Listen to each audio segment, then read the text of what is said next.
I've been divorced for about a year and a half now. It sounds kind of juvenile, I guess, but when I feel like she's, I guess, hurting, the rest of the week for me feels a lot better. And I don't want that to be the baseline for whether I feel like I'm healing or not. Yeah. Can I tell you something that I'm hearing?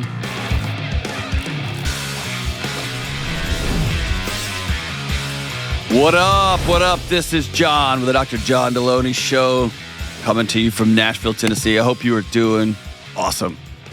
On this show, we talk about your mental and emotional health and your marriage and your relationships and your kids, whatever you got going on in your life. My promise is I'll sit with you and we will figure out what's your next right move.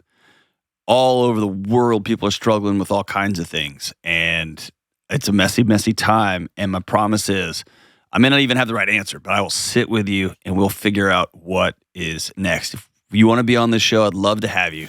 Go to johndelony.com/ask, ASK, and fill out the form, and Kelly will build a show, and hopefully you can get on. We'd love to talk to you. Let's go out to Denver, Colorado, and talk to Jorge. What's up, George? How we doing, brother? Doing good, Dr. John. How are you? I'm doing good, my man. What's going on, dude?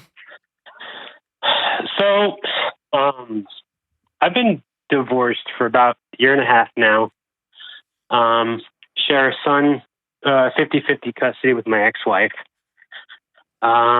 He needs a lot of support. He's special needs, autistic. And I'm having issues kind of still holding on to resentment and anger towards my ex-wife. Yeah. And that does not help with the co-parenting that my son requires, because he needs a lot of support. And so I'm trying to figure out how I can kind of move past that resentment and anger and to better support him and to kind of foster a better relationship with my ex. What happened? So it's a long story. So when we married, she came in with 2 kids from a previous relationship. And so we got married. We had our son in, so we were together, I guess, let me go back. We were together for 10 years, married for 7. We had our son in 2018. And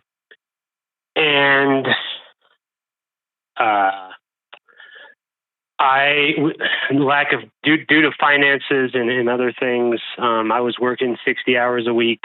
She was working. I was taking care of my son in the daytime,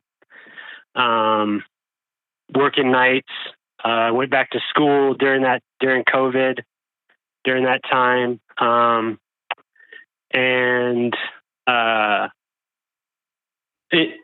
goal was to get my degree so that I could improve my position so that she could eventually be a stay-at-home mom and we could live off of one income.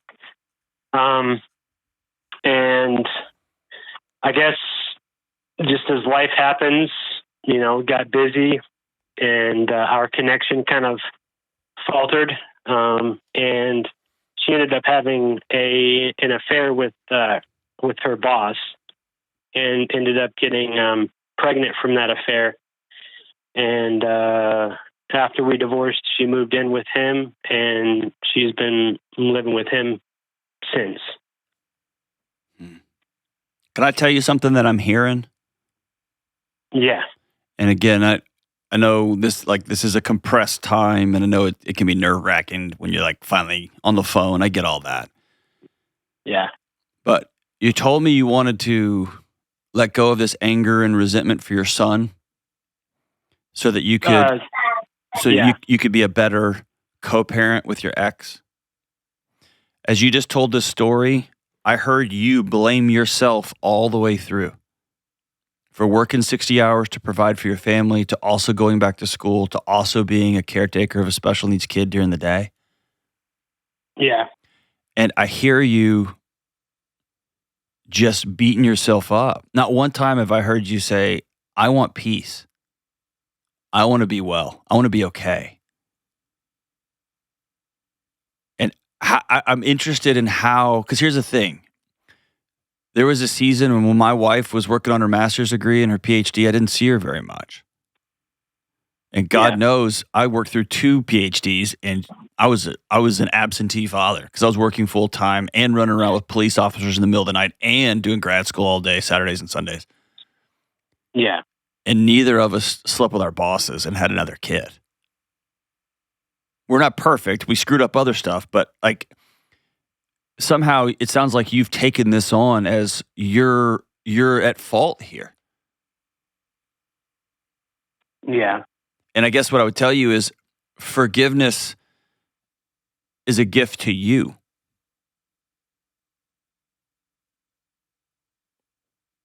It's this idea that I'm not going to carry around my ex-wife's choices any longer. But if you open your eyes every morning and think, I'm a failure, I did this to her, I did this to our family, I did this to our kid,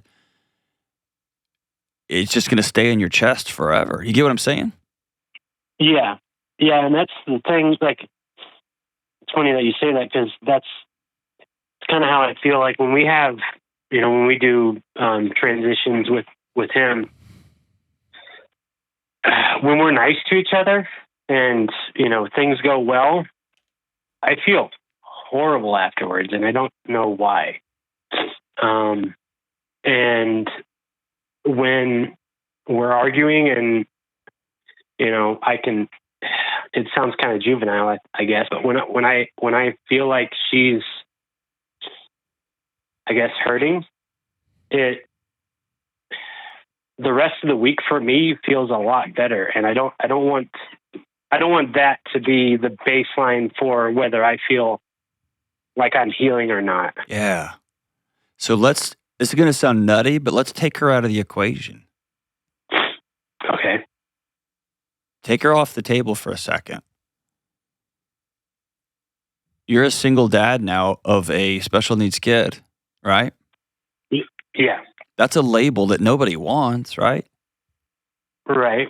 That's an identity that's a really tough thing. I have just been with my daughter. My son has been out of town for a few weeks. My wife was in Texas helping with the flood stuff. I was a single dad for like 9 days. And yeah, dude, I would hug you if you were sitting right here. This is your whole life. You know what I mean? And my daughter doesn't have extra challenges like that. Like, you have a hard life. Is that fair? Yeah. And you had a very clear picture of the life you were going to have with somebody that you spent a decade with, right? Yeah, correct. Have you let yourself be fully like sobbing, angry yet?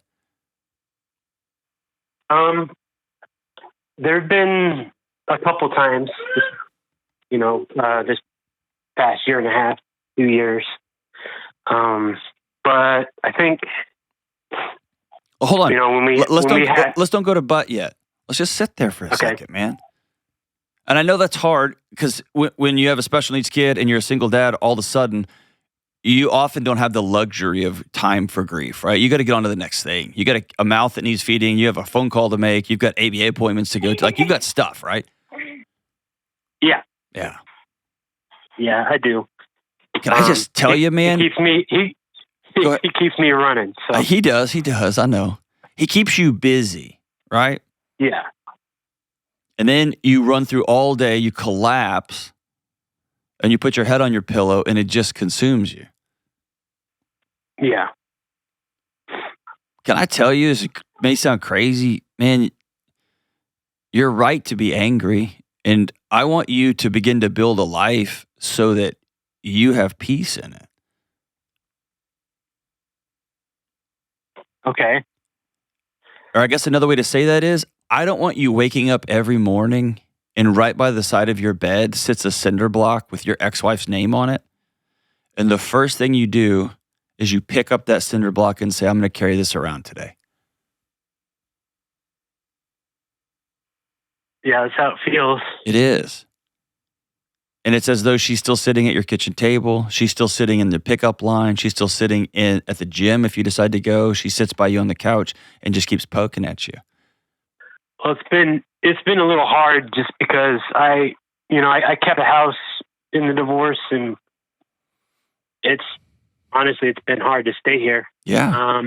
So why don't you sell it? I'm working on it. It needs a lot of work. It was lack of funds and lack of time. It's been through a lot of neglect, so I'm working on it now. Hold on. I want to back up. Bro, you are not a bad guy because money was tight. That's not why she left you. And you're not a bad guy because you worked really long hours into COVID with a special needs kid. You're an amazing man. You're an amazing husband and provider.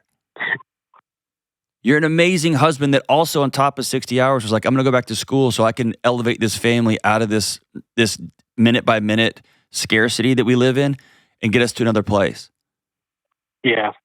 And you deserved a wife that was going to be a ride or die with you during that time. It was going to pick up the extra slack while you were out there making it happen, not sleeping with her boss.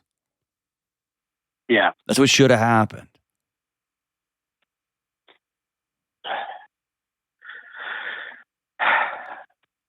And this sounds ridiculous. You're not a child that when she's struggling that you smile a little bit. I'll tell you that's like it's energy not well spent.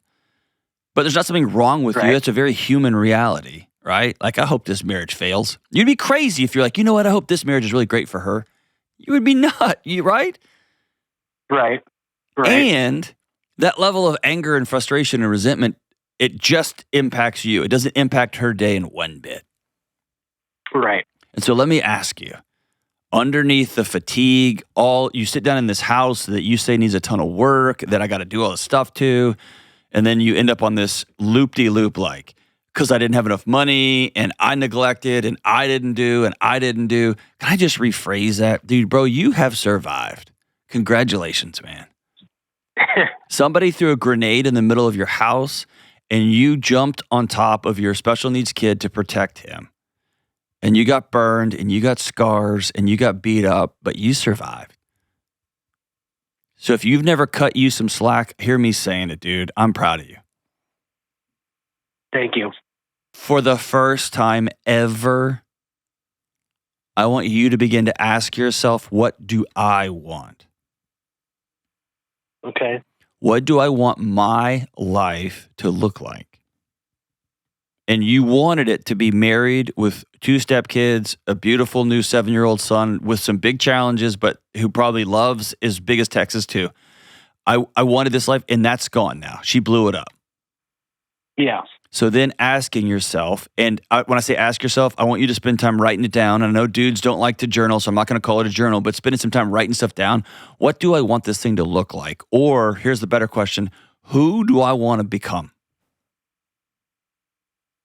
Okay. Am I a guy who's a good steward of my body? Am I the best dad possible, which means I need to get some classes? Do I want to go back to grad school and get an ABA certification so I can take care of other families who are struggling with a kid who wrestles with autism? Like, who do you want to become? Do you want to stop working nights? And so I'm going to start right now. So the next 2 years, I'm going to get out of this working nights. Or do I love working? Like, I want you to begin to ask you for the first time. And as you drive to drop your kid off, this is going to sound so lame, okay? How verbal is your son? The past couple of years, he's been getting a lot more verbal. Okay. He's not completely full-on conversations, but he'll, I understand what he's trying to convey when he talks, and he does a pretty good job of understanding me as well. Great. So. Does he like music, or does he like? Is there a kind of music he likes? Yeah, he likes just your standard kids music, like Bluey and stuff like that. Perfect. So here's what I want to challenge you to do, and this is so lame and so cheesy, but I'm doing this on purpose. When you get in the car with him to drive him over to your ex's, I want you to create an environment of silly and laughter and fun and joy. What does that mean? Put on a soundtrack of his favorite songs. Y'all come up with some dances in the car. And on your way over, I want you repeating the line in your mind, she doesn't get a vote in how I feel or how this handoff is going to go.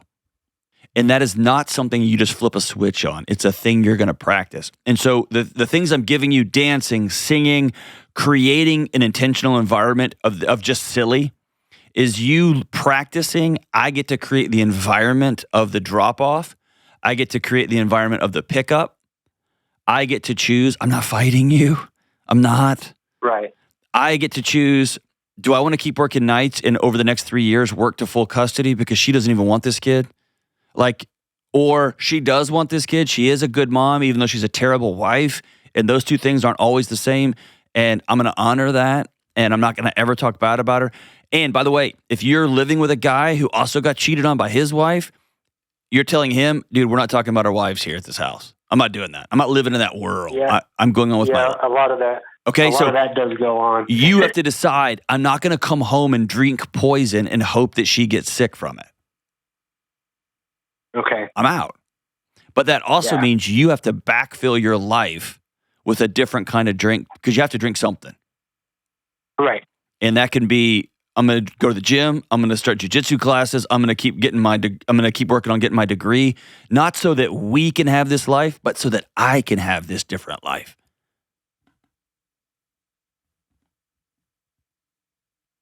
Because you, my brother, deserve a life of peace.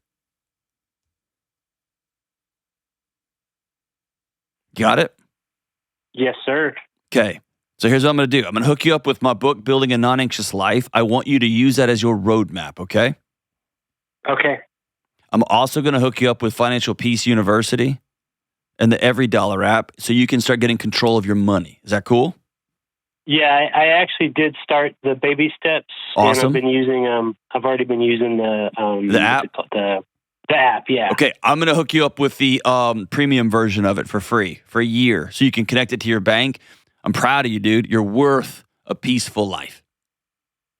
And man, more men need to step up in their lives like you, working extra, taking full-time childcare, getting a degree at night. I'm proud of you. It's an honor to get to talk to you. When we come back, a woman struggles with how to stay healthy while on her anxiety meds. This show is sponsored by BetterHelp. These days, it feels like there is advice for everything health-related. Cold plunges, gratitude journals, screen detoxes.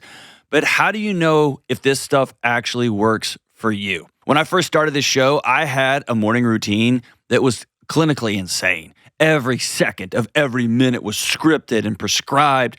And I realized I was doing all the health things right, but my life was increasingly out of control. With the internet leading to information overload about mental health and wellness, I personally know that it can be a struggle to know what's legitimate and what you should actually do during the day. Here's the truth. Using trusted resources and talking to a live therapist, a real person, can get you personalized recommendations and help you break through the noise. If you're thinking about trying therapy, I want you to contact my friends at BetterHelp. BetterHelp is 100% online therapy, which means it's convenient and affordable. And it's easy to get started. Just fill out a short online survey to get matched with a licensed therapist. And as the largest online therapy provider in the world, BetterHelp can provide access to mental health professionals with a diverse variety of expertise. BetterHelp has an App Store rating of 4.9 out of 5 stars based on over 1.7 million client reviews. Stop the wellness paralysis and call my friends at BetterHelp. Visit BetterHelp.com/Delony to get 10% off your first month.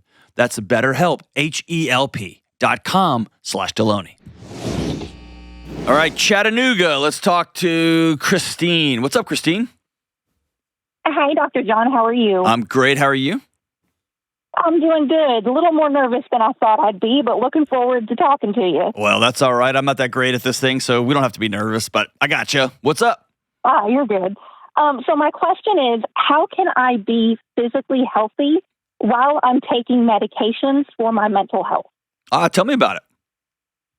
So I have been on antidepressants and anti-anxiety medications For most of my adult life, I'll be 32 this year, so we'll say 10 of the last 15 years I've been taking these medications. And do you mind telling me what you're on?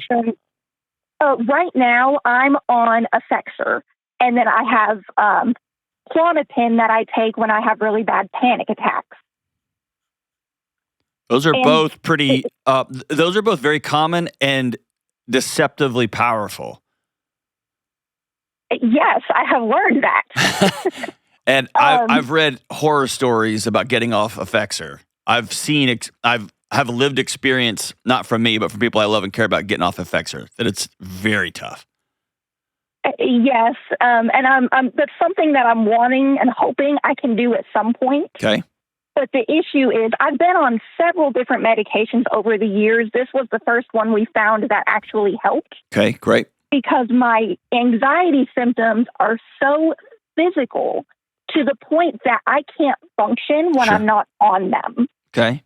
But with these medications, I have gained over 100 pounds. Yeah. Even though I'm dieting and I'm exercising. Yep. And so it feels like I'm stuck and having to choose between either physical health or mental health, and I can't have both. And I'm not sure what to do because I just feel stuck. Yeah. So I don't know if this makes you feel better, but I hope it does. That's a very common experience. So you're not insane and you're not somehow extra dysfunctional, okay? Oh, well, it sure feels that way, so thank you. I know it does. It's a very common catch-22 people find themselves in. Is these meds take away that pain, and especially takes away that, it's terrifying when your body betrays you, right? Right. When you feel your body taking off on you and you can't control, it's like your car just starts driving itself down the highway 1,000 miles an hour and you're taking your foot off the gas and it's still driving. Like, it's scary, right? And so these meds help take that away, but then they come with such wild side effects too. Are you married? Yes. Okay. Has it also affected your libido? Has it affected other things too? Yes. Okay. Because another common experience is, especially with these two drugs, is they turn all the switches off. So they also turn off laughter, they turn off joy, they turn off they just kind of pause you in this. I'm thinking of like a middle gap. It takes away all the lows, of course, but it takes away the highs too, right? Yeah. Or the best way I've heard it's phrased is joy and pain are on the same switch, and so it just shuts the whole system off. Mm-hmm. What is your doc? Have you talked to your doctor about this dilemma? I have. My doctor firmly believes that I'm doing something wrong with my diet and exercise, and that I have control over the situation, and that I just need to figure it out. Okay, I want to encourage you, if you're at all able to, find a new physician, find a new somebody to work with. I am in the process. Okay, good, because that's madness. That is madness. That's like hitting somebody on the foot with a hammer and saying, "Well, you just gotta." Like it's a documented side effect. So right. And he's been encouraging me to get gastric bypass surgery, which I will not do. Okay. Because there was a period of about 18 months where I was completely off medications altogether. Mm-hmm. And I lost 70 pounds without making any other lifestyle changes. Sure. So I know it's the medications. Well, I mean, it's clear in the literature, right? So, I mean, it's and not even literature. It's just, I mean, it's just what happens. So yes, there is the fact that you've gained 100 pounds means you have consumed more calories than you are expending, right? It's an energy imbalance. There's truth to that. But to hand you this really powerful prescription, multiple prescriptions, and then that have documented side effects of that is this, and then say, well, actually, you need another invasive thing on top of the. Find a new physician, please. Okay. Yeah, I am. Okay, and so I want you to hear me say you're under some pretty powerful narcotics, and I'm not telling you to not be on those things. Okay, but I want you to talk to somebody that will be with you for your whole health, or that will walk alongside with you your entire health journey. Okay. Okay. You're not crazy, and your pursuit of somebody who will look at you holistically and not just play whack-a-mole with symptoms is where you need to be. Okay. Okay. I hate that somebody handed something this powerful to you and then blames you for the outcomes. I really hate that for you. Mm-hmm. So can I tell you something? Yeah. Can you hear me I want to be sensitive, but I want to speak real directly to you. Is that okay? Yeah, that's fine. You're not gross, and you're not dysfunctional, and you're not somehow broken, okay? Okay. And I love the fact that you're wanting to stay healthy, both emotionally and mentally and physically too. Mm-hmm. So I think your first stop is sitting down with a physician and saying, here's been my journey and here's been my experiences on these meds and off these meds. My physical health has a dramatic improvement off these medications, but then my body starts, like my anxiety is really, really powerful. And then the other side of it is these things wipe out the anxiety, but also I lose my joy in life. I just kind of live my life dysthymic, just in that little blech. And I'm clearly eating way more than I'm moving. And it's coming at a physical cost, right? Mm-hmm. Yeah. Absolutely, you're worth that. And both of those meds, despite how common they are very powerful. And can I also recommend something? Yeah. Please don't spend 1 second of time on the forums, on the internet forums, trying to research these things, okay? Okay. It's going to make you nutty. There's whole effexor like subgroups of things, and it can just be kind of wild out in there, right? Mm-hmm. Have you done that before? I've done a little bit, but I haven't. I'm not hating on you. I'm not hating on you. Into it. I know it's all good. It's not going to solve anything. It's just going to make you further doubt every step that you take in any shape, form, or fashion. And because everything I saw was, it makes me gain a little bit of weight, but not this much. Well, so and again, it just makes me feel like I'm crazy. The catch-22 of psychiatric meds are they do work, but they work differently for different people for different reasons in different situations and different scenarios. And so it's often a constant roulette game of what's going to work for this person in this situation, in this season of life, and this environmental stressors and all that. And so when you go to a forum, it just says, this medication's great, this one's bad, this one's the worst. It's stripped of context, it's stripped of individual situations. And depending on which physician you were seeing, sometimes you walk in and say, hey, I'm going through this, this, and this, and this. And they say, yeah, that's exactly where you should be with what's going on in your life. And then somebody else might see you for 3 minutes, tag you with some sort of diagnostic, and then hand you a script and send you out the door. Mm-hmm. And so these forums just strip every nuance, every environmental stressor, everything. Let me ask you a personal question. What is your body trying to protect you from when you get anxious? What do you mean? I'm assuming you've wrestled with some sort of anxiety, some sort of panic your whole life? Oh, yeah. Okay. What has your body been trying to protect you from? Because my basis when I sit down with somebody is I'm assuming that if they're anxious about something, their body's probably right. That anxiety is an alarm system letting you know you're not safe. Panic is your body taking over, saying you're not getting this message. I'm shutting the whole system down. Mm-hmm. Depression. And that comes from trauma from my childhood. Okay. Have you ever sat down with a good trauma therapist and said, I want to go down the rabbit hole because I want to heal my nervous system? I've sat down with a couple of different therapists over the years, and they've helped me to understand why I have the anxiety, but we haven't really been able to tackle the physical symptoms and how to rewire that. Okay. I will tell you, as somebody who has personally benefited from things like really extreme breathing techniques with a trained professional. It sounds counterintuitive, but it was a touch-based trauma therapy. I got laid out on a counter, and the trained therapist sat behind me as we went through some of my childhood stuff, and she just would touch my shoulder. And I mean, it was a whole body process out of like Peter Levine's work. It's to say it's astounding is an understatement.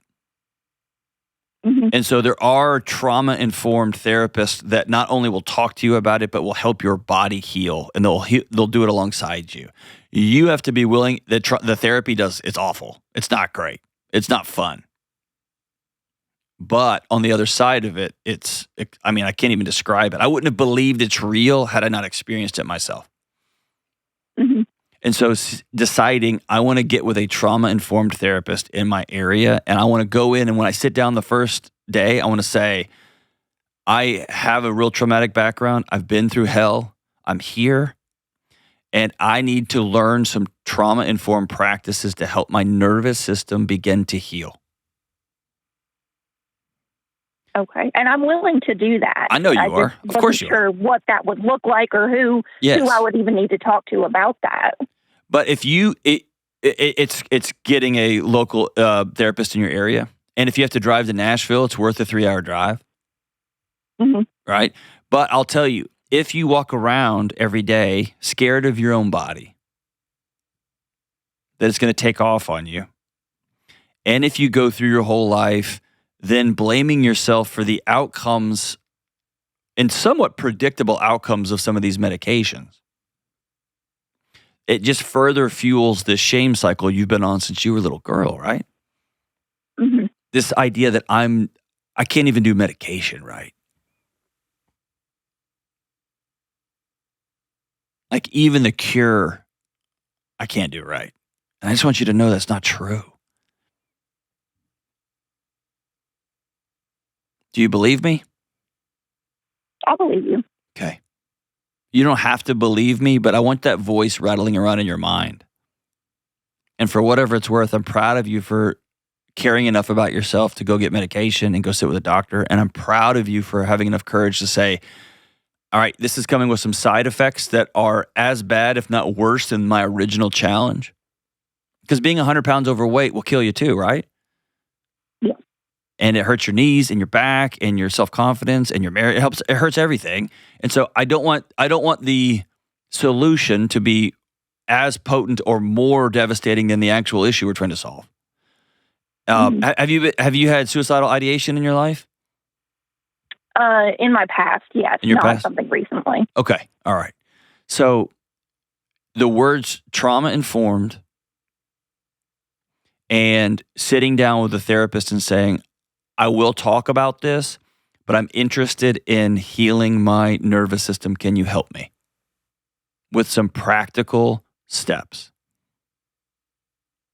And if they say, well, no, what we do here is we like to talk about things, then say, thank you so much, and I'm grateful for your time.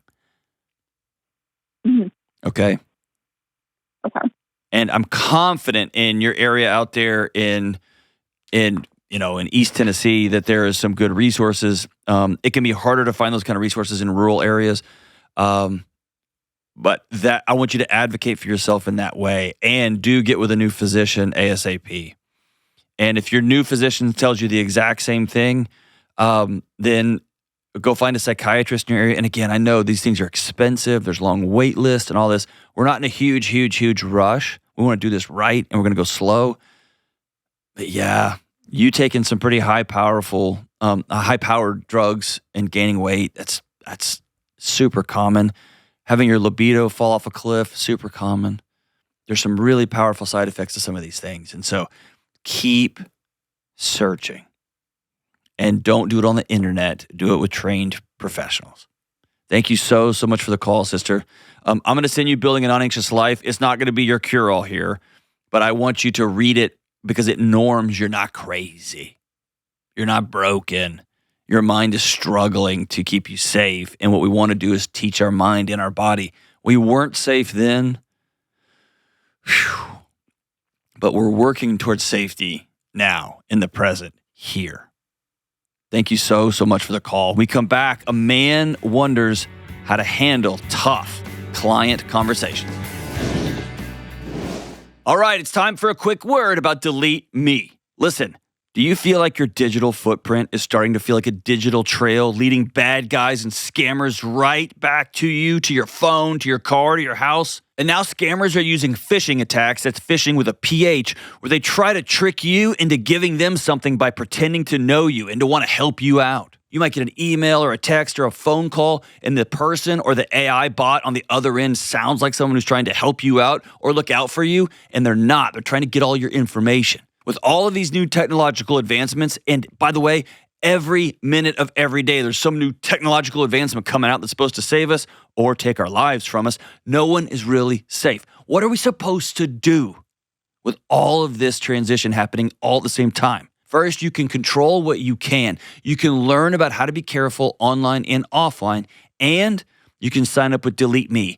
I use and personally recommend DeleteMe because they work in the background to reduce my online presence and get my information out of the hands of creepy data brokers. I don't want people that I don't know having my personal information and trying to sell it to everybody. DeleteMe has reviewed over tens of thousands of sites for me, and they've removed my data from hundreds of them, which has saved me countless hours and a ton of stress. Stop the phishing attacks and the harassment and the other online threats before they start, and take control of your digital privacy with DeleteMe. Go to joindeleteme.com/Delony today for 20% off the annual plan. That comes out to less than $9 a month. That's joindeleteme.com/Delony. Go check them out. All right, let's go out to Spokane, Washington, and talk to Brad. What's up, Brad? How's it going, Dr. John? Doing great, brother. How are you, man?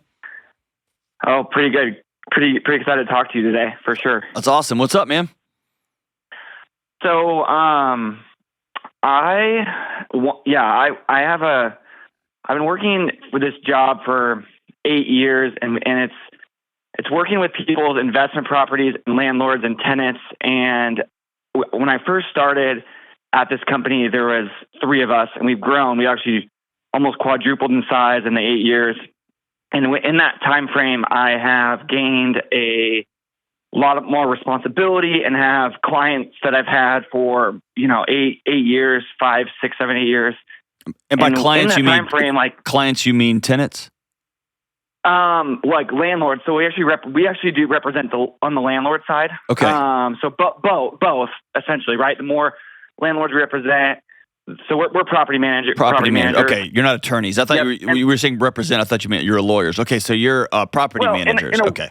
Yeah, and we have legal authority over Sure. these properties, right? So a certain amount, right? So you're correct. As we've gained more landlords, gain more tenants. So this is a both and conversation. So as I've got more responsibility and gained more client relationships, I find that I'm involved in a lot more conflict, right? So we have the landlords on one side that have, a lot of money invested in these properties, so they have a lot of emotion involved. Sometimes we have clients that have tens of millions of dollars in properties, and then obviously these are a tenant's home, right? So they have a lot of emotional buy-in. So I find I'm struggling a lot sometimes when there's a lot of conflict. I don't feel like I handle it very well.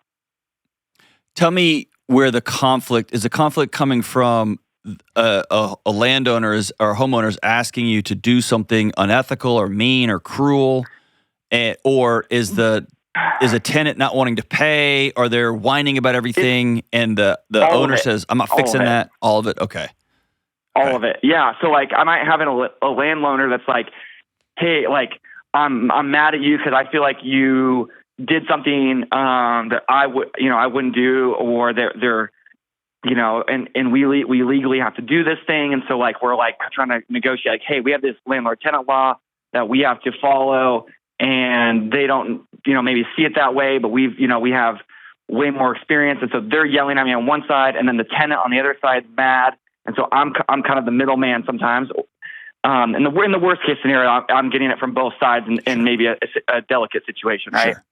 So a couple of things that happen here, and then I'll walk you through the details, but you're in a very common place with a growing business, okay? Mm-hmm. And it's real easy when you start a business, especially if you start with a couple of buddies or a couple of guys you trust, and you're like, dude, we're going to grind it out and work really hard. And y'all did this, you said 8 years ago? Yeah, so it was already an established business when I onboarded, but we were small, right? So I was the third person they ever hired. Okay, and I'm perfect. the longest employee. I'm a key employee now. Okay. It's me and the original guy who started it, and then we have an owner who has a majority interest. Anyways, details you probably don't need to know. Well, it is helpful. A very common thing when you take a business and you 4x it, 5x it in 8 years in less than a decade. Yeah. It's easy to keep operating this much bigger business with the same super scrappy mindset, or I won't say scrappy because I always want to have a scrappy mindset, but a real scarcity mindset that you started with just a few years ago. Mm-hmm. And when you start a company, when you're the third hire, you know what business you take? All of it. Anyone who will give you $1, you take that business and you make it work, right? Yes. What I want you, and I'm asking you to do something you may not have the authority to do, but when you 4x a business, you have bought yourself what I would call margin to begin to fire clients. Yeah, we started doing that actually. And Excellent. So that part's been better. Like we don't, and I've heard, on the Ramsey side, Dave say, we don't take, crap from people and if they're abusing. So we've kind of, it's just, I'll take where crap. I'm struggling is like, what's that? I'll take crap from somebody. I'll accept somebody. Well, but abuse, I guess. There right? you go. Abuse, yeah. Right? We don't. Yeah. You just can't talk to me that way. You're not going to work with me. We've weeded those people out, and and I've learned over the years how to spot that in the front end. It's just sometimes it's just like there's just inevitable conflict with the business, and it's just like with the clients and maybe a tenant or whatever, and I struggle with it a lot. I love that. Okay, so I want you to go through an exercise when you get home tonight. Okay. Okay. And it doesn't have to be tonight. I don't know what your schedule is, but I'm saying tonight to be dramatic, but over the next couple of days, okay? Yeah. And this is going to sound super cheesy, but I want you to do this. And there's a real purpose to it, and I've done this exact thing, okay? Okay. I want you to get a small box, like half the size of a shoebox. Okay. And I want you to get 6 index cards, okay? Okay. And I want you to get a Sharpie. And I want you to sit at the table. Are you married, by the way? I am, yeah. Okay, if you're a gangster, do it with your wife. If you're not, just do it by yourself, okay? Okay. I want you to write on each index card, a person's name. But I want you to write this sentence out on each card. I'm going to say, you're married to a woman, right? Correct. Okay, I'm going to say her name is Janet. I don't know what her real name is. Okay. I want you to write on this card, Janet gets a vote in my life. I want you to write it on that card, look at it, and set it in that box. And I want you to go through the exercise of limiting down 5 to 6 people in the world who get a vote in your life. These are people that if they call you, you care how they're feeling about something you said. You care if they call you and give you life direction, you're going to take it. Or if you don't take it automatically, you're going to take it under really strong advisement. Okay? Now, when I first did this, and it stems out of a class I had, and one of my colleagues in my class, her name was Dr. Pearson. She was amazing, but she was one of my colleagues. Well, she was one of my classmates. And it came from a line she gave me once when we were talking about therapy, about counseling. And she said, John, you get to choose who hurts you. And that was a revelation to me. Yeah. People can frustrate me. They can make me angry. They can take away my livelihood. But I get to choose who hurts me. And so on the way home, I was like, okay, this sounds so stupid. It sounds like a dumb little counselor-y thing. But I started going through the exercise, and then I sat down at my kitchen table. Who would I give permission? And here's who I took out of that box. My parents. I love my parents. My parents are wise people. But they don't get to decide what I do with my kids. They don't get to decide where I go to holidays. They don't get to decide how I spend my money. They don't get a vote. Mm-hmm. I love them. I honor them, but they don't get a vote. I have tons of peripheral buddies. I'm just a guy that likes everybody. And I realized I was giving everybody a vote. My students all got a vote. If they were like, you suck, Dr. Delony, I didn't sleep for 2 nights. And then it was like, that's where I'm at. Y'all don't get a vote, man. I get that you're frustrated. I get that you don't like the decision I made. I get that I screwed something up. But you don't get to hurt me. And it was starting this exercise, and I tried to get it down to 6. And then, this was super gangster, not all of them, I think 5 out of the 6, I called them and said, hey, I just want you to know I'm giving you a vote in my life. And if you ever call me out on something, I'm gonna take it under advisement. I'm gonna do that thing. And 4 of my buddies were just bros, and they were like, this is a weird phone call, dude. And I was like, I know, man. I know. And we all laughed. But to this day, if one of them calls me and says, hey, I need to talk to you about something serious, man, I stop everything. Mm-hmm. But it was me first going there. And then I had to realize, I want to please people. I want to be liked so badly that I give everybody a vote in my life. And when I unhooked the rest of the world from the inside of my chest, it was freeing. And then it allowed me to go in and sit with people who are mad at me, who are frustrated, who think I'm the worst or whatever. And I got to stay present there. I didn't immediately unhook and try to start solving all their problems. Does that register? Yeah, it does for sure. Because that's where I struggle with. Like, I tend to want everyone to be like me, and I tend to be a people pleaser, and so Amen. Definitely, yeah. So the next step is when I do that exercise, I get to then begin to practice sitting with somebody who's mad at me or listening to them on the phone. My friend Jefferson Fisher, I love the way he phrases this. It's like an old meditation practice, but he says it so perfect. My first word will always be a breath. Yeah. I'm actually reading his book right now. Okay, he's the GOAT. He's so great. But my first word is going to be my breath. And that's just my reminder that I don't have to respond out of frustration. I don't have to respond out of immediacy. My first thing I'm going to do is exhale. And if they don't get a vote, then I get to decide when I respond, how I respond, and with what character and integrity I respond. Yeah. I'm not going to fight you. I am not going to violate the law for you. And if your sink isn't fixed, I get that's the worst. I'm sorry.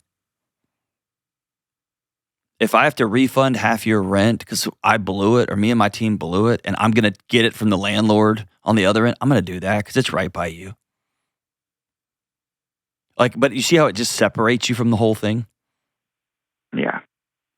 But it's going back to that people pleaser part and doing the exercise of who am I giving a vote to? I'm going to begin to say the words, you don't get a vote. If I'm about to get a call from somebody, I'm going to say it out loud, you don't get a vote. Just remember this guy didn't get a vote. When I hang up the phone and they just read me the riot act, I'm going to exhale, they don't get a vote. I can be a great man and have blown something professionally. I can be a great guy and not a great husband sometimes. Right? Mm-hmm. And it's coming to that separation. But it's a practice. It's a practice that you are going to begin to practice leading with your breath. Let me look into this. I'll call you back. Do you want me to solve your problem or do you want to continue yelling? Or, hey, I'm gonna hang up the phone. I don't talk to people who are screaming at me. When you're ready to call me back, let me call you back in 30 minutes. You call me back in an hour. And by the way, some people will get even angrier when you do that because it exposes how out of control they are and how in control you are. And sometimes I have to pretend to be in control and I hang up the phone and I'm enraged. It's cool. It's fine. I'm just practicing. But I'm just going to lead with my breath. And as Jefferson does so well, I'm not as good as him by 100 miles, but being able to say like, hey, you're yelling really loud. I'm having a hard time hearing you. You're really angry and I can hear it. Are you angry about this? Are you angry about something else? And at some point, you sit down with your boss and say, we're going to let this client go because we're not going to take abuse. Our company has enough margin. We're a big enough company, and we have enough dignity and respect for ourselves that we're not going to take that. But it doesn't sound like that's where you are. It's not like you got a pretty amazing boss. It sounds like more like this has been happening your whole life, and you're 30, and you're a husband, you're a dad, you're a business owner. I'm worth standing up for myself. And I'm worth not everybody on planet Earth having a vote. And you are right. Thanks for the call, brother. We'll be right back.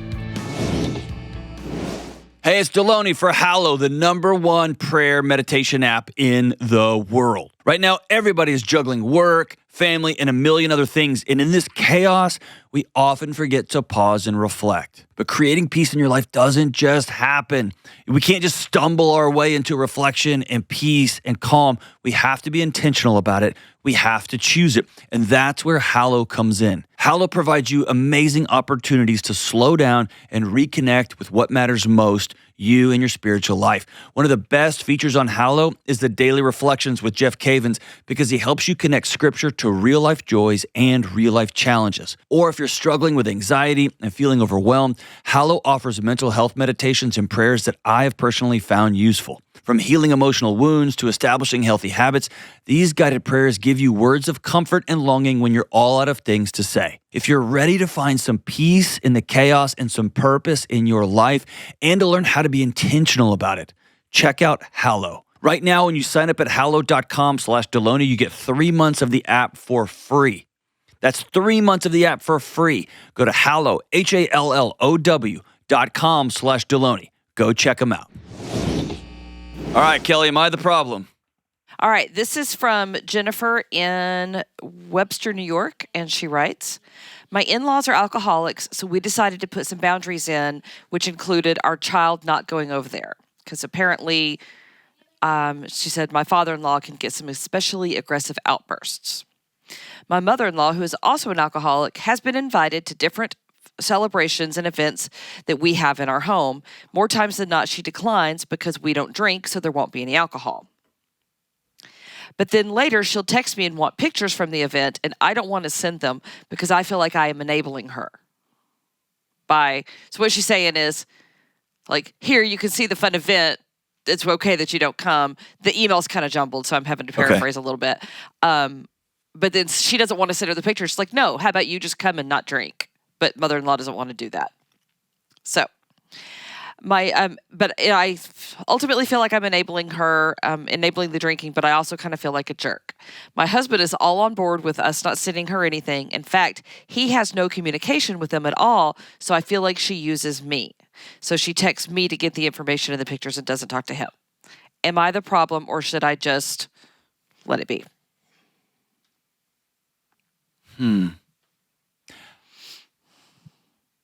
I'm always going to take the lead of the actual child of dysfunctional, emotionally unregulated parents. So if husband is saying we don't have contact with them, we don't do life with them, then I'm going to follow that lead, and I'm not going to let mom end around and be manipulative. On the other hand, if we have two parents who have whatever addiction, whatever struggles, and they are opting out of putting themselves in situations and they want photos, I don't have a problem with that either. So I like the idea of following husband. He's like, dude, I don't talk to them. We don't do life with them. I'm out on them. Then yes, I'm not going to respond to text messages. Any communication is going to go through him. Or if my wife, let's say my in-laws were bananas. My in-laws are amazing, but one of my in-laws was trying to bomb me with requests and stuff, I'm going to go through my wife on that stuff and vice versa. So I like that she's got to deal with her guilt on it. But when it comes to like, I feel like I'm enabling, I don't think so. I think somebody's saying I don't want to be a part of something if there's not alcohol. And that might be an excuse to say, I don't trust myself. I don't want to be around. Like, whatever. I don't mind sending pictures. But that's just kind of my take. And what do you think? I agree. I think that, there's no harm in sending the pictures, but I definitely agree with the fact that it's his family. I'm following his lead. That's how I think I would do it.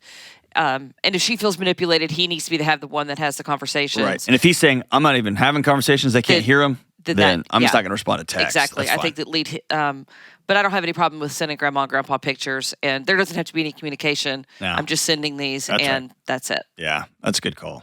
So I don't know there's a problem here other than maybe wrestling with your own guilt that you wanted this to look a certain way. You wanted to marry somebody and have great in-laws who would always be present in your kid's life, and et cetera.